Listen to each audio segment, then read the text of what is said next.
各位请看。我们曾经有过各自的家庭，但生活呢很不幸福，所以说我们都选择结束了过去，重新开始新的生活。遇到他是一件很幸运的事，让我觉得很温暖。作为一个男人，不仅呢照顾她还想给她一个更好的生活。他其实不是做生意的料，但是他就是不服气，想挣钱。我刚开始的时候也是支持他的，把自己的钱给他拿去做生意，但是真的没有一样能成功的。做生意嘛，本来就是有赚有赔的。我觉得他整个人的状态都变了，谁的话也不听，我不给他钱他就跟我动手，所以没办法，我只能选择离开。他离开的这段时间呢，我知道自己真的错了。这里是我们第一次见面的地方，我们能不能从这里重新开始？这是一对各自有过情感经历的一对恋人，有过这样的人生起伏之后，他们为什么又一次迎来自己恋情的时候还会这样呢？生活哪儿没活明白呢？让我们用掌声请出他们来，掌声有请。男嘉宾阿涛38岁，来自河南，职业销售；女嘉宾小玉34岁，来自安徽，无业。来，有请两位，有请。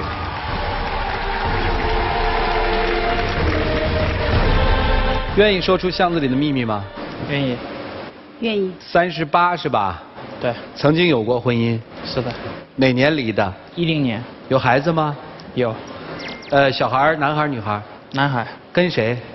跟我。孩子多大？5、6岁了。您今年是34，也有过婚姻是吧？对。孩子多大？12岁。男孩女孩？男孩子。你带还是？前夫带，没有争取过来。大概有多久了？离婚？4年前离的。那你们两位什么时候认识的呢？就是离婚以后吧，在我心情最低落的时候，大概也反正将近4年了。啊，认识的。对，那个时候就是说认识他这个人给我感觉就是他说的每句话就是说很能说到我的心里嘛，因为那时候是在我最低谷的时候。交往了一段时间，感觉这个人挺照顾我的，然后就在一起了。但是在一起后来呢，他一直都在创业，在我这里呢前后将近大概投资了，这边投资了大概有30万左右，但是他一直都没有成功。最近呢，因为一个朋友跟他介绍了一个生意，他说要开一个店，大概10到20万左右。我没有答应他，但是呢，我不给他钱，他就打我。明白了。所以我也没办法，就选择跟他离开了。那个我知道也是不对的嘛，那个我也已经给你赔礼道歉了。再说那也不算是打呀。你那就不算打人吗？我不给你钱，你就直接给我家里的东西都给你砸光了。最后一次，他已经是这是第3次对我动手了，所以说我忍无可忍了。也是那个着急上火嘛，喝酒喝醉了，回来之后给他说这个事，说着就。你不能因什么事情一上火了，一喝酒了你就打我，是不是？把我直接二话不说不给他钱，二话不说直接给我打到地上去，打的全身都是乌青的，头上也是大包。好，家里喝酒嘛不也是正常的事，喝酒喝醉了你不跟他一般见识不就得了吗？但你不能老是这样呀，是不是？我之前又不是说不给你不支持你，是不是？之前刚开始他那个就是认识他那一伙的时候，他是做那个无烟锅舞台展示的，他那个时候已经投资了10多万进去。他说人家生意好，想再搞一个舞台，他说还差个7、8万块钱，你过来我们一起做。那我那个时候反正就是说觉得这个人可靠呀，当时答应他了，就把这个钱投给他。然后呢，2个舞台没搞好，又要搞3个、4个、5个，最后呢，那不是看一个舞台一天都能挣个1、2千块钱嘛？那不是也是想着急着多挣点钱？后来他就是有一个炒股票的朋友。那个时候大概是2年前，跟他聊起股票怎么挣钱呀，然后他就相信他朋友的，投资了5万块钱进去。5万块钱进去以后呢，这个股票呢就是往下跌了，我就赶紧叫他把这些钱拿回来。最后呢，拿了1万块钱回来。哪是这回事啊？大家都知道炒股啊，它是有跌有涨的嘛。等到股票跌下来了，他说：“哎呦，你赶快拿出来吧！”我那朋友说：“你不要拿出去，不要拿出去。”他非要听他的，最后拿出来，拿出来之后要股票到去年人家又涨了。我朋友呢，人家挣了将近10多万，咱们到最后还是个赔。你反反复复借他这些钱，30多万从哪儿来的？这是我辛辛苦苦挣下来的积蓄。最可恶的就是说有一次是什么？他认识了一个什么，我都不知道在外面怎么认识了一个弟弟。跟他说我人脉很广的，以后你要做什么，或者说你直接跟我说一下，我就直接给你办到。他带我去见过这个他所谓的弟弟，我就跟他说，我说你这个弟弟不可靠，我说你不要相信人家，我说有什么事情我们自己踏踏实实的做点生意就好了啊。结果他就不相信。过了没过几天，那个弟弟就跟他说，他说，哎，你借我3万块钱，我有急事啊。他说过哪天还给你的。他就回来，他就跟我说，他说，我答应人家了，我答应我那弟弟了，借3万块钱给他，你把钱给我，我就不给他，当时不给他，我就跟他吵，吵了以后呢，他就出去了，半夜回来以后，他就拎起来就给我一顿打，2个巴掌打过去，直接给我打到地上去。那本来就是说答应过朋友借给人家的，不借给人家，那脸面往哪里放嘛？是不是？回来了问你要，你还不给。然后出去喝酒，喝酒回来之后叫他说是给钱拿出来，他二话不说起来都是往我身上抓。行，停，你们俩靠什么生活呀？我就是说，因为之前赚的这些积蓄，我平时的也偶尔做点淘宝或者之类的。你靠什么活呢？生意嘛都要做赔了嘛，反正是以前那点积蓄也没了，有时候缺钱了，他也不给钱，有时候就问朋友借一点呀，周转一下。他总是说我那些朋友啊，那说白了其实就是他养活你呗。也差不多吧。差不多，他养活你，你还理直气壮的打他。打过你3回是吗？最后一次就是因为吵着要这个，就是说一个产品，他说要开店，拿个10万、19万是吧？因为他之前是真的没有一件事情能成功的，拿了这么多钱。那我再问问哈，除了在投资这儿他不太靠谱，在生活里他靠谱吗？生活上之前是可以的，但是后来就是说在杭州就是说什么认了弟弟呀，这些后面就是说朋友多了呀，就是说经常出去喝酒啊、唱歌啊之类的呀，就是事情多了，人也变了。现在这个人。哦。他小弟兄的那个女朋友就跟我说，他说，哎呦，你朋友在那里给那个女孩子天天喝茶，每天晨上入对的，他们还给那个女孩子过生日呀、买花呀，就买蛋糕包场了。我说我跟你这都快4年了，你都没有给我买过花，没有给我过一次生日。一个男人一个女人，你说男人不除了男人不跟女人在一起交往，还能怎么着？你谈朋友也好，你能跟人家这么亲亲密密的吗？牵牵手吗？我哪有跟他亲亲密密牵手的？那都是朋友在瞎扯的、瞎起哄的。他就把他你心里没鬼，你为什么不带着我去呢？你为什么给人家包场呢？我不带你，那是你带着你过去之后，你就整天就是说急着要催着回家，跟朋友连谈事都谈不成。行了，不吵了。当时因为什么离婚啊？以前也是因为那个别人那个误会啊。误会你出轨？对啊。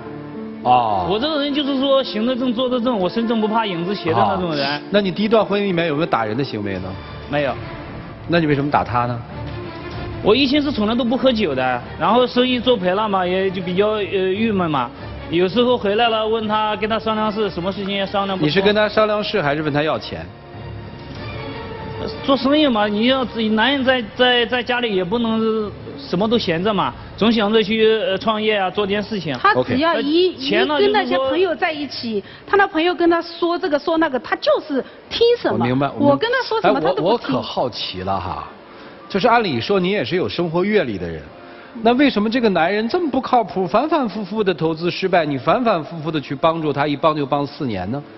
前个几年他是确实对我很好，就后面这2年变了人。也就是说，如果他对你好的话，其实你不在乎给他投钱做买卖，是这意思吗？对，因为我也想创业。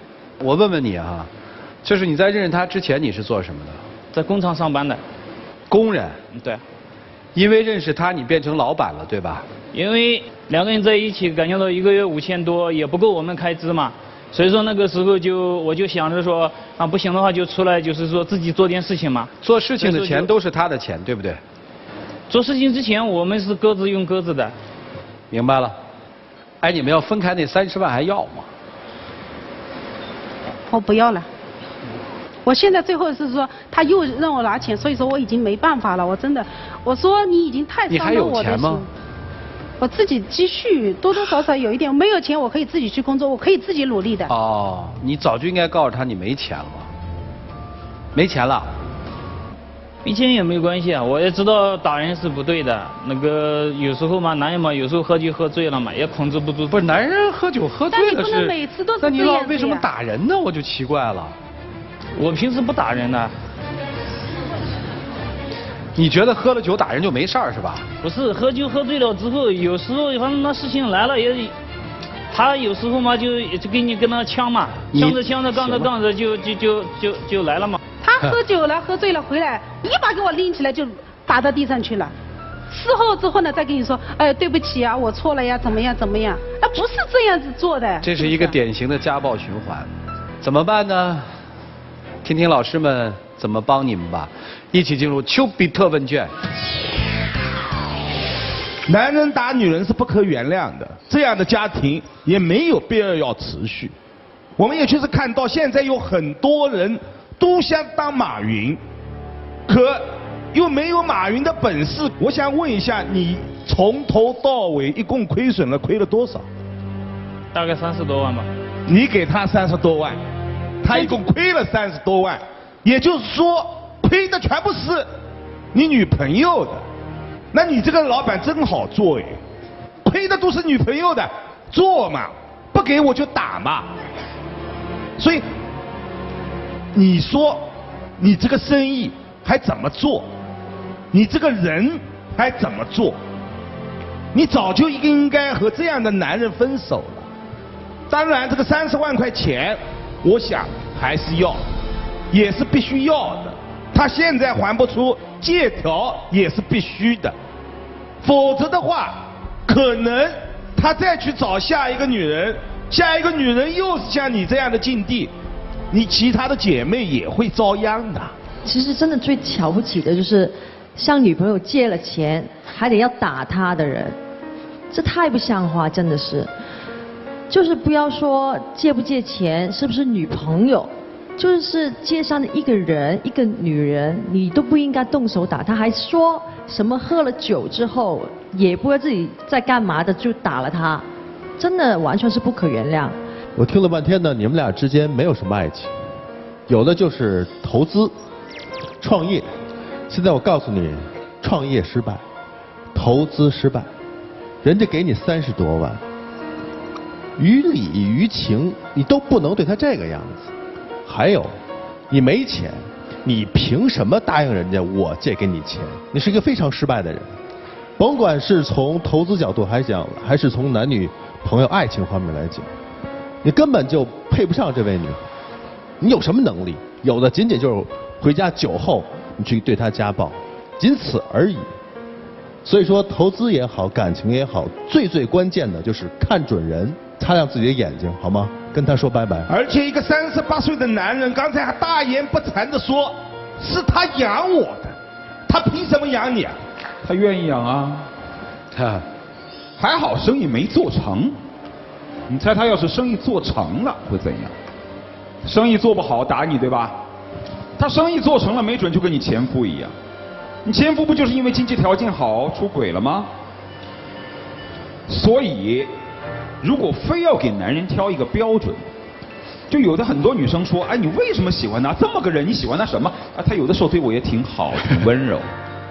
所以如果非要挑一个甄别男人的标准，看一个男人有钱和没钱的时候对你怎么样，经济条件好一点的时候和经济窘迫的时候，在这两个关键时候，这个男人对你怎么样，你就可以看出他的品性。平时的什么温柔啊、洗脚啊、梳头啊、端茶送水啊、穿衣送饭啊，都别去看，那都是假的。看关键时刻，一个成功的男人背叛了你，一个失败的男人打了你，这两个标准你都碰上了，你别以为都是他的问题。为什么你这样的女人老是招这样的男人呢？好了一点就翘尾巴找别的女人，受到挫折就问你要钱，不给就打你，你为什么老招这样的男人呢？你有没有想过你的问题？你最大的一个问题就是贪图男人的假的温柔。男人只要稍微一点温文软语，一点甜言蜜语，就把你忽悠得个颠三倒四。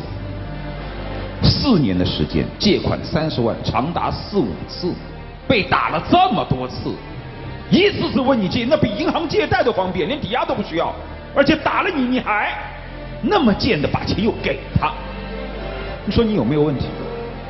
你当然是很有问题的。打你2巴掌，给你个甜枣，你马上就借钱了吗？所以你这样的女人为什么老招这样的男人？第一，你永远只看表面现象；第二，你好了伤疤忘了疼。第一次跟你动手的时候，你就不应该搭理他了。于情于理都过不去嘛。大家都说了嘛，借钱给你，你还打我。你现在到银行去借款，你还得办各种手续，他居然打你。这种男人你跟他过4年，你可真行啊，大姐。你呢，我就没什么好说的了。反正你也是理直气壮，对吧？有这样的取款机在这儿，是吧？当，摁几个键就可以出钱，我干嘛不找这样的女人呢？是吧？但是呢，我想告诉你的一点是，可以不爱，但不要无情，更不要无耻。做人不能这样，知道吧？你做人不能说你不感恩，你还反咬一口。所以没什么别的好说的了。俞伯洪老师的建议，我认为你应该采纳，不能这么纵容一个这样的男人。30万能要多少，一定要，不光是为你要，是为正义要。明不明白？明白。欠人钱吗？欠多少？30万。打借条去。于老师拿纸笔。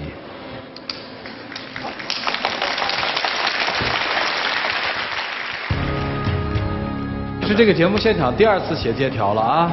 哎呀，这些不争气的男人们。伯洪老师到时候帮忙给读一下啊。欠条，经借30万元现金，还款日期最迟2017年4月底，借款人某某。我就不说是你的名字。收着啊。谢谢。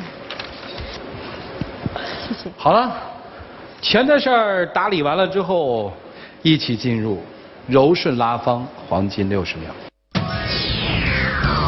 此时此刻呢，我朋友告诉了我一句话，他说：“读万卷书不如行万里路，行万里路呢，不如名师指路。”今天呢，我来到这里呢，非常感谢几位老师的指点，使我深刻的认识到借酒浇愁，愁更愁的滋味。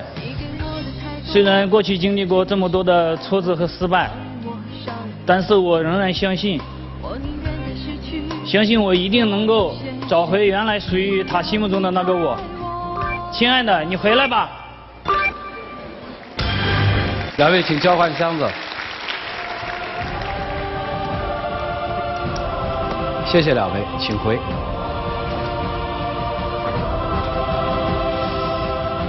啊，孽债呀，请关门。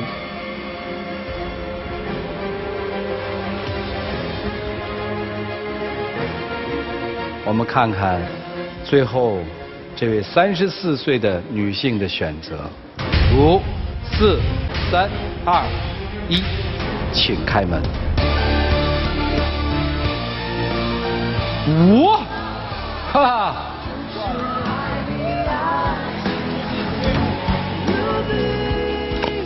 这就叫一生一世吃定你。跟我们说说，女孩你出来干嘛呀？其实他之前是对我真的很好，他对我儿子也很好，他也就是后面这2年变了。太，我一直都很疼你的孩子。来之前我还给孩子录了一段音，孩子很可爱，我也很喜欢他。希望你看到我的付出，可以让我们一直好好的走下去。不是，就这个是吧？你给我一个那个话筒，我听听这个，在哪儿呢？我们听听。妈妈，我觉得叔叔真的挺好的，对我特别好。每次带我都去吃好吃的，我真的觉得很高兴。有的时候你不给我买玩具，他就会偷偷的给我买玩具。他来看我都给我带礼物，我很喜欢叔叔。我特别喜欢咱们3个一起出去玩，我觉得咱们在一起的时候特别快乐，特别幸福。妈妈，我还想咱们3个人一起出去玩，你们什么时候回来啊？快点带我出去玩，我想你们了。这个孩子呀，不知道那些玩具都是妈妈的钱买的呀。你这样的出来的这种行为，完全是在侮辱我们的智商，侮辱我们刚才对你的帮助。见证这个。你的选择是吧？负责任的是吧？那我们是拦不住的喽。来吧，两位请站这儿吧。感谢不弄暴龙眼镜为牵手成功嘉宾提供的牵手大奖。成功复合的情侣将获得由休闲旅游领导者途牛旅游网提供的价值500到3000元不等的旅游代金券。你们喊开始和停。开始。停。哇，老天有眼。有请我们的小话筒。